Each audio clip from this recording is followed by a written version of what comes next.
الصلاة والسلام على أشرف المرسلين نبينا ورسولنا محمد وآلہ وصحبہ اجمعین وبعد۔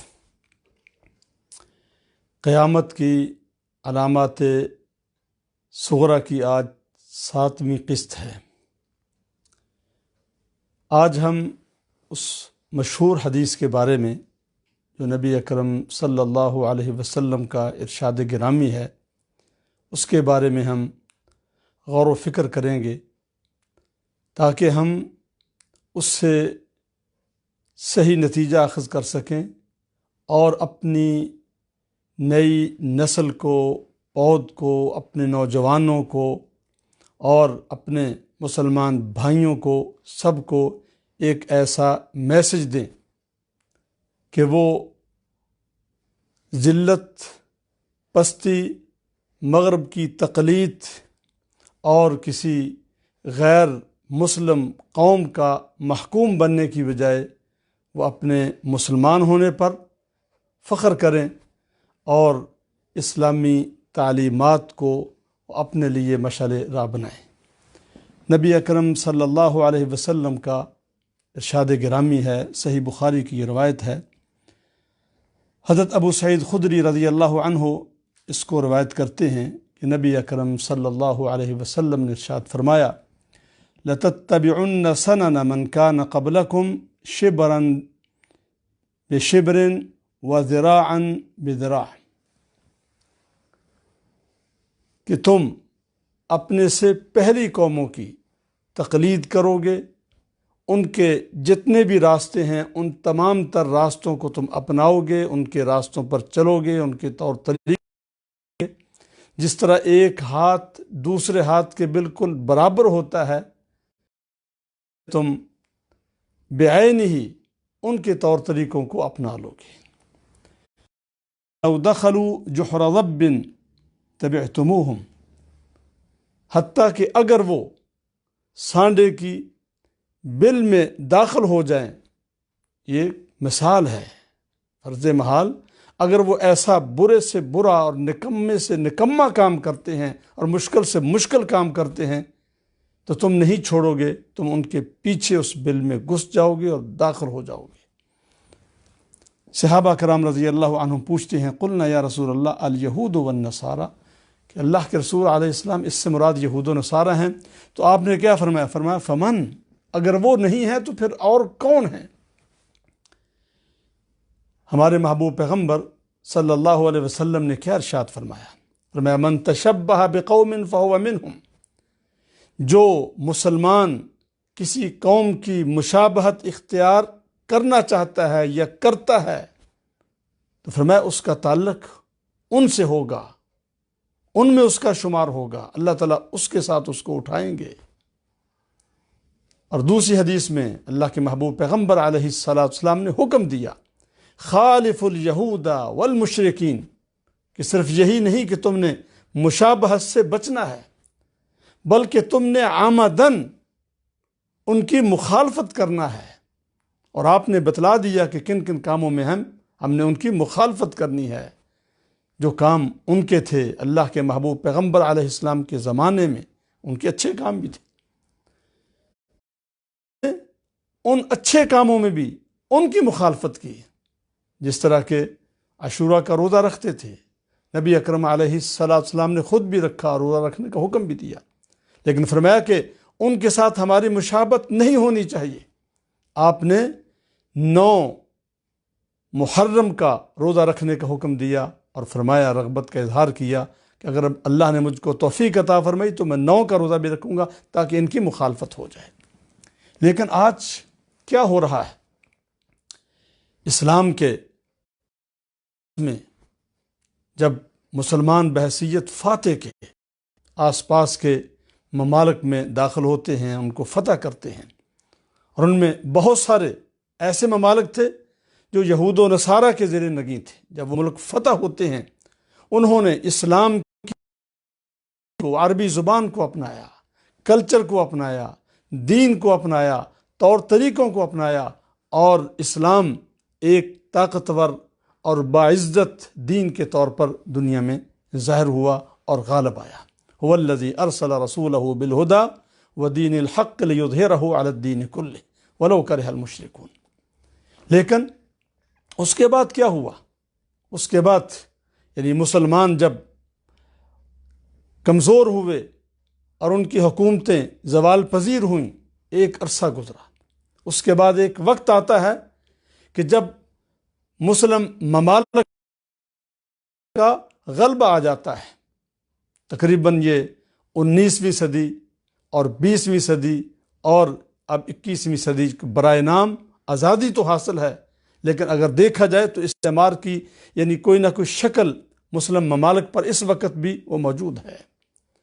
تو جب استعمار نے اپنے پنجے گاڑے، وہ اپنے کلچر کو لے کر آیا اور اپنی ثقافت کو لے کر آیا، اپنی تعلیم کو لے کر آیا، اپنے طور طریقوں کو لے کر آیا، تو جس طرح یہود و نصارہ نے اور دیگر اقوام نے کسی دور میں مسلمانوں کے کلچر کو، دین کو یعنی دین اسلام کو اور کلچر کو اور طور طریقوں کو اور زبان کو اپنایا تھا، بعین ہی مسلمانوں نے کہ کلچر کو، ان کی تعلیم کو، ان کے مذہب کی، ان کی تمام چیزوں کو انہوں نے اپنا لیا۔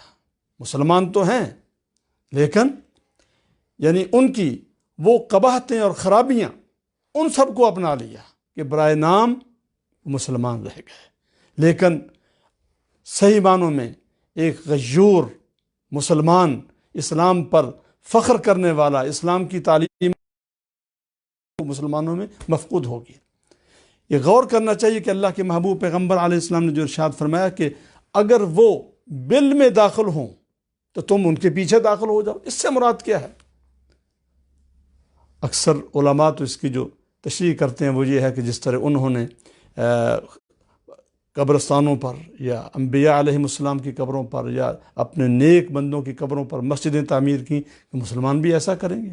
جس طرح انہوں نے بدعت و خرافات کی، مسلمان بھی ایسا کریں گے۔ یہ بھی اس سے مراد ہے، لیکن اس کا مفہوم بہت وسیع ہے کہ آپ نے نبی اکرم علیہ السلام نے تشبیہ دی ہے کہ اگر وہ بل میں داخل ہوں تو بل کیا ہے؟ یہ کوئی اچھی چیز تو نہیں ہے، اچھا کام نہیں ہے۔ اور پھر آپ نے یہ بھی اس میں اشارہ فرما دیا کہ مسلمان جو ہیں یعنی نبی اکرم علیہ السلام کی امت فضائل میں نہیں، فضائل میں انہوں نے بڑے بڑے ہاسپیٹل بنائے اور انہوں نے کالج بنائے، یونیورسٹیز بنائیں، بڑے بڑے اچھے کام بھی کیے ہیں۔ اپنی حکومتوں کو انہوں نے، اپنے عوام کو انہوں نے کتنا ترقی یافتہ بنایا اور اپنے معاشرے کو کتنا انہوں نے پرامن بنایا۔ قباحتیں اپنی جگہ پر ہیں، اگر دیکھا جائے تو ان کے اندر انصاف موجود ہے، ہر شخص کو اس کا حق ملتا ہے۔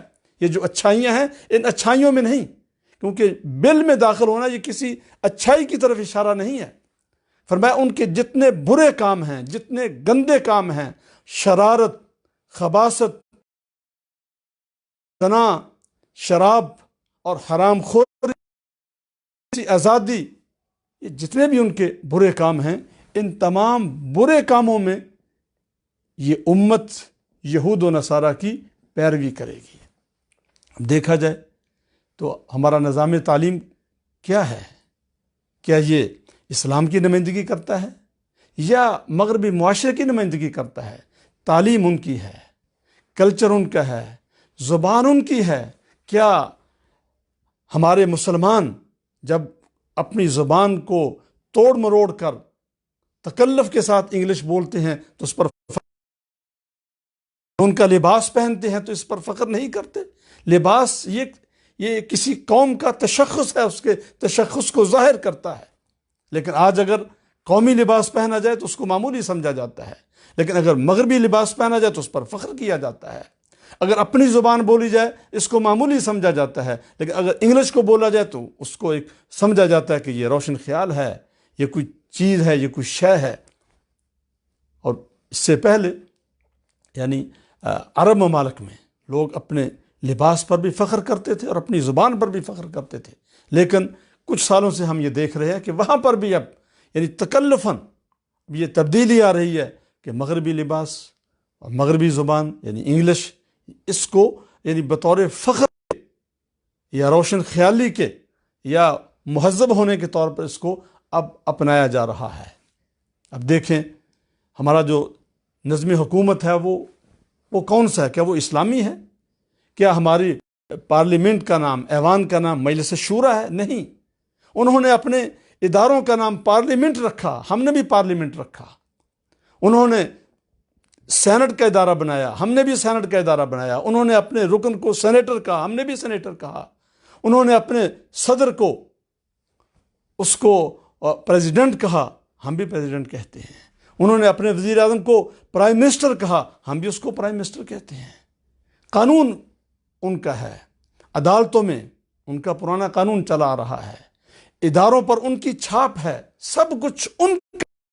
اور یہ خوبی میں نہیں بلکہ برائیوں میں، خرابیوں میں، جنسی آزادی کا مطالبہ، عورتوں کے حقوق، عورتوں کی آزادی کا مطالبہ، کہ جو اچھا کام تو نہیں ہے۔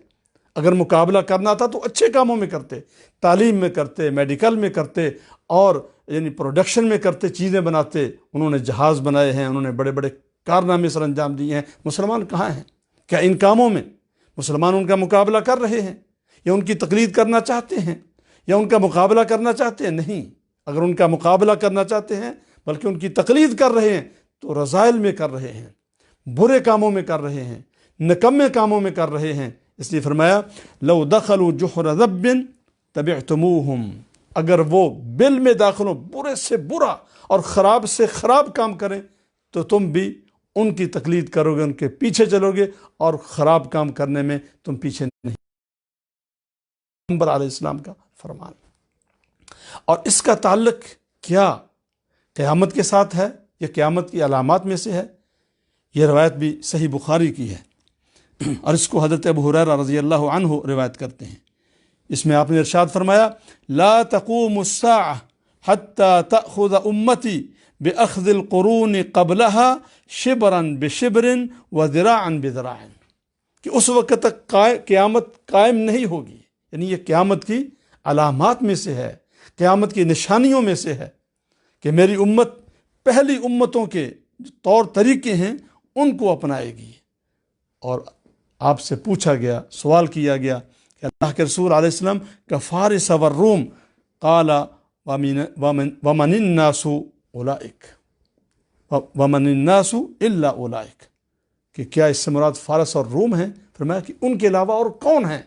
یعنی میں اس سے مراد فارس اور روم یعنی مغربی کلچر اور غیر مسلم کلچر، آپ نے اس کی طرف اشارہ فرمایا کہ جب تک میری امت کے لوگ ان کی 100% پیروی نہیں کریں گے اور ان کے طور طریقوں کو نہیں اپنا لیں گے تب تک قیامت قائم نہیں ہوگی۔ تو یہ قیامت کی علامات میں سے ہے۔ اب چاہیے ہمارے بوڑھوں کو چاہیے، مردوں کو چاہیے، عورتوں کو چاہیے کہ ان کے اندر غیرت پیدا ہو، اسلام کی غیرت، اور اسلام یعلو ولا یعلی علیہ۔ اور اللہ تعالیٰ فرماتے ہیں لیظہر کل، اسلام کے اندر ہر چیز موجود ہے۔ الیوم اکملت لکم دینکم واتممت علیکم نعمتی، دین میں وہ کچھ ہے جو کسی اور مذہب میں، کسی اور دین میں نہیں ہے۔ ہم نے اپنا سب کچھ چھوڑ دیا، فضائل کو چھوڑ دیا، عزتوں کو چھوڑ دیا، اور اپنے اصولوں کو چھوڑ دیا۔ ہر چیز اللہ کی کتاب اور نبی اکرم علیہ السلام کے فرمان کے اندر موجود ہے۔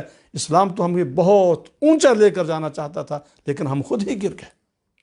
اب دیکھیں یہود و نصارہ، ان پر بھی زوال آیا تھا، یعنی جو اسلام کی ابتدائی صدیاں ہیں اس میں اسلام بہت اونچا ہوا، اور یہود و نصارہ، ان کا کلچر، ان کی قوت، طاقت، ان کی حکومت سب کچھ ڈاؤن ہو جاتی ہے، زوال پذیر ہو جاتی ہے، لیکن وہ اپنے پاؤں پر کھڑے ہو گئے۔ آج مسلمانوں کو چاہیے تھا، ان کے پاس سب کچھ موجود ہے، وسائل کی کمی نہیں ہے، کسی چیز کی کمی نہیں، سب کچھ ان کے پاس موجود ہے، لیکن ہونا چاہتے، اپنے پاؤں پر کھڑا نہیں ہونا چاہتے، کی زندگی بسر نہیں کرنا چاہتے، ان کے اندر غیرت بیدار نہیں ہو رہی۔ غیرت کو بیدار کرنے کی ضرورت ہے کہ اپنے پاؤں پر کھڑے ہوں۔ آج اگر امت مسلمہ اتحاد پیدا کر لے، اپنے پاؤں پر کھڑے ہو جائیں، تو یہود و نصارہ وہ اور ان کی جتنی پلاننگ ہے وہ ساری کی ساری ختم ہو جائے گی، اور ان کا بت وہ گر جائے گا، اور مسلمان اپنے پاؤں پر کھڑے ہوں گے اور باعزت ہو جائیں گے۔ لیکن افسوس کی بات یہ ہے کہ مسلمان ان کے اندر یہ شعور پیدا نہیں ہو رہا، آئے روز وہ ذلت اور پستی میں پہلے سے زیادہ بڑھ رہے ہیں۔ اور اس کے ساتھ ملتا ہوا ایک اور معاملہ قیامت کی علامات میں سے جس کو نبی اکرم علیہ السلام نے بیان فرمایا، وہ ہے کہ یعنی مغرب کی تقلید میں، ان کی پیروی میں، ان سے محبت کرتے ہوئے، ان سے عشق کرتے ہوئے، جس طرح کہ آج کل خاص طور پر ہمارے نوجوان جو ہیں یہ بہت ان سے عشق کر رہے ہیں، اور اپنے چہروں کو بگاڑنا، نبی اکرم علیہ السلام کی سنت کا استہزاء کرنا اور اپنی داڑھیوں کے نئے نئے ڈیزائن بنانا، اس کی طرف اللہ کے محبوب پیغمبر علیہ السلام نے اشارہ فرمایا۔ یہ مسند احمد کی روایت ہے، حضرت عبداللہ بن عباس رضی اللہ عنہما اس کو روایت کرتے ہیں، اور مصر کے محدث احمد شاکر رحمہ اللہ انہوں نے اس کو صحیح قرار دیا ہے کہ نبی اکرم علیہ السلام یکون قوما یخذبون فی آخر الزمان بالسوات کحواصل الحمام، کہ اس امت کے آخر میں، اس دنیا کے آخری زمانے میں، آخری دور میں، جس کو ہم بہت کا دور کہتے ہیں، عیش و عشرت کا دور کہتے ہیں، یہ دور آخری زمانہ ہے، آخری دور ہے اس دنیا کا۔ پھر میں آخری دور میں، آخری زمانے میں لوگ آئیں گے جو کہ اپنی داڑھیوں کو، اپنے چہروں کو سیاہی کے ساتھ رنگیں گے، اور وہ ایسے ہوں گے جس طرح کے کبوتر کا گھونسلہ ہوتا ہے، کبوتر کے گھونسلے کی طرح۔ اب جو داڑھی کو رنگنا ہے اس میں اختلاف ہے، یعنی کوئی اور رنگ یا سیاہ رنگ کے ساتھ کسی رنگ کو ملا کر رنگنا، اکرم علیہ السلام نے جن کی بال بالکل سفید ہوتے ہیں ان کو رغبت دلائی ہے، اور سیاہ خضاب کے ساتھ رنگنا، اس کے اندر علماء کا اختلاف ہے۔ بعض علماء کی رائے یہ ہے کہ یہ جائز ہے، کہتے ہیں کہ یہ جائز نہیں ہے، اس میں تو اختلاف ہے۔ اور اللہ کے محبوب پیغمبر علیہ السلام نے فرمایا لا یریحون رائحۃ الجنہ، جو اس طرح یعنی اپنے چہرے کو کبوتر کے گھونسلے کی طرح بنانے والے ہیں، جنت کی خوشبو بھی نہیں پائیں گے۔ اب کتنی سخت سزا ہے، یہ صرف داڑھی سیاہ کرنے پر اتنی سخت سزا نہیں ہو، کیونکہ اس میں اختلاف ہے۔ بعض علماء نے اس کو جائز قرار دیا ہے۔ یہ اس وقت ہے جب اپنی اس داڑھی کو، سنت رسول کو تبدیل کر دی، جو اس کا حلیہ بگاڑ دیا جائے، اور جس طرح کے صرف ٹھوڑی پر داڑھی رکھ لی جائے، یا فرنچ کٹ کے جو مختلف ڈیزائن ہیں، ہر روز ڈیزائن آ رہے ہیں، اوپر سے بالکل باریک ہے، نیچے سے چوڑی ہے، یعنی ایک نہیں، پہلے تو ایک ڈیزائن تھا، بے شمار ڈیزائن ہیں۔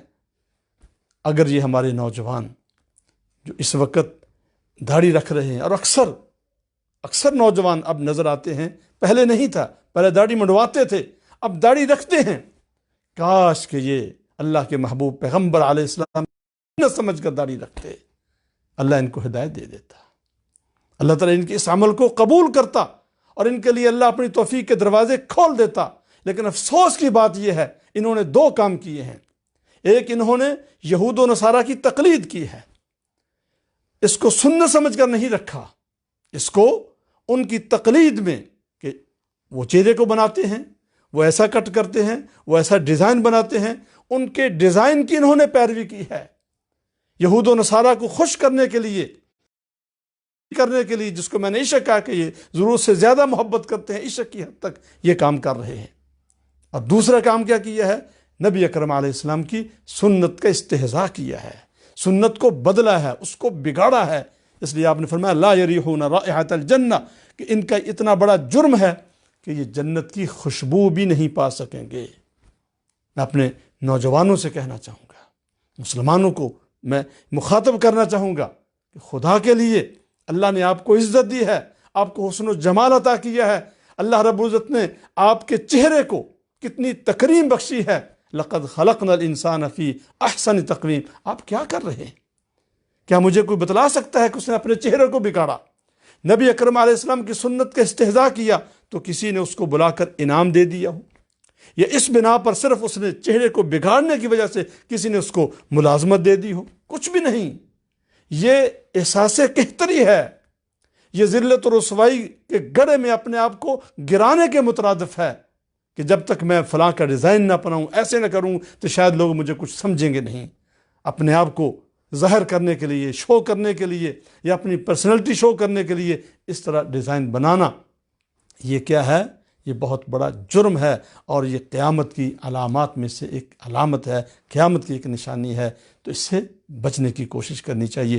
قیامت کی علامات جو نبی اکرم علیہ السلام نے بیان فرمائی ہیں، یہ فتنے ہیں، اور فتنوں سے آپ نے پناہ مانگنے کا حکم دیا ہے، اور یہ آپ نے اس لیے بتلایا، اس لیے نہیں کہ ہمیں خبر دی ہے کہ ٹھیک ہے تم اس کو پڑھو اور پھر پڑھنے کے بعد لوگوں کو بیان کرو، بتلاؤ، نہیں، آپ نے اس لیے ان علامات کو بیان فرمایا ہے تاکہ جس تک یہ پیغام پہنچتا ہے وہ بچنے کی کوشش کرے، وہ دیکھے کہ کون سی علامت ہے، کون سا فتنہ ہے، کون سی خرابی اور کون سی برائی ہے، اس کو چھوڑے اور وہ اللہ کے دین کی طرف آئے، کیونکہ عافیت کس چیز میں ہے؟ اللہ کی کتاب اور نبی اکرم علیہ السلام کی سنت مطہرہ کو اپنانے میں اور اس پر عمل کرنے میں عافیت ہے۔ اللہ سب کو کتاب و سنت پر عمل کرنے کی توفیق عطا فرمائے۔ وآخر دعوانا ان الحمد للہ رب العالمین۔